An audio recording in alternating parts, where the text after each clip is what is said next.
Hello, this is Jeanette Keynes from Jewelry Arts Inc. In this video, I'm going to show you how a big, oogie piece of wax can be your best friend in the studio when you're setting, or even more importantly, unsetting.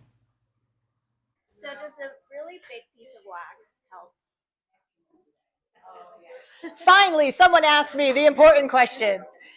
So what we're doing right now, by the way, is we're unsetting this lovely turquoise, which had been sort of maligned in some way, not by us, so we won't claim responsibility for it. So I was demonstrating how to use the unsetting tool, to open up one little spot and work around, and it's starting to move now. So that's why I got out my big disgusting piece of wax. Now, whenever I travel to teach, I pull this out, and all the students are like, "Really?"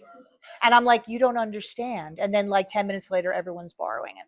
So whenever things are stuck, you get your stone stuck in there, or like also because like I don't want to loosen this to the point where it's super easy to get out. It's better to leave it as tight as possible, but get the stone out.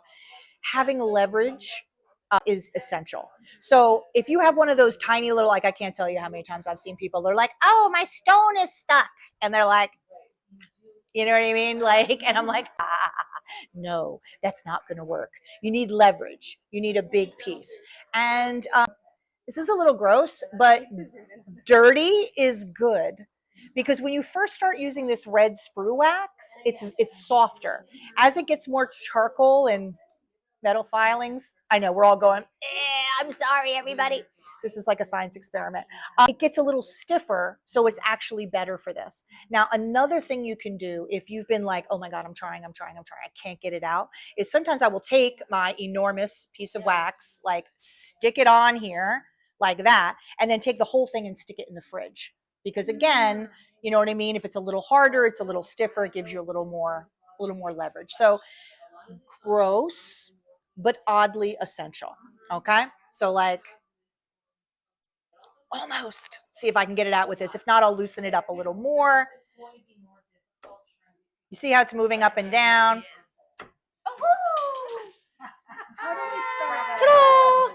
So, and what I was saying too is like, because you don't want to remove so much of this bezel and make it so loose that it comes out super easily. We want to damage it as little as possible. So that's why I always like do a little and then I'm trying to pull it. Because basically now, if you can see the top of the bezel, it's got a few issues that we didn't do. We're just going to sand the little top edge, we'll anneal it, and then we're back in action. We can go back and set. So knowing how to unset in combination with a disgusting piece of wax is oddly helpful. This may be a stupid question, but how do we begin creating our own? Well, hold on. Let me go get some shiny new wax and show you what it looks like as compared to mine. I'll be right back. So this is what it looks like when it's shiny and new like this.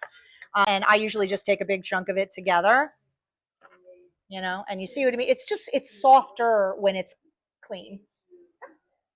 The little metal bits and charcoal and everything make it stronger, make it stiffer. So literally, yes, I would, but if you get a box of this,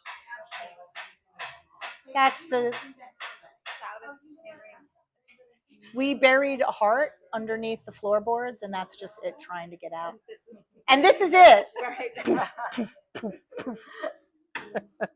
But what you could always do, by the way, also like this box, like, do you need this entire box? I would say like one of you guys buy a box of this sprue wax and just like, share it out with all your friends because there's tons of it. But you see what I mean? Like take a big goober of it, and start using it. The way to get it dirty is just to, it'll get dirty. Don't worry.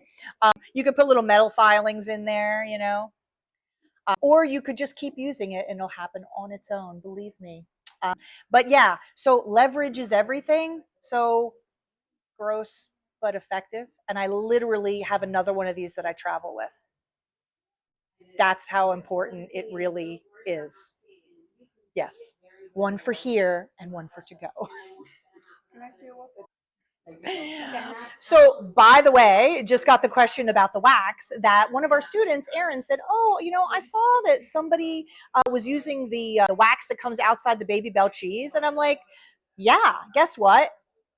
How different is it than this? Probably not at all. You know what I mean? The same basic stuff gets used over and over in lots of different things. So like if you happen to like Babybel cheese and you got that, you know, just wad that up and use it. Absolutely.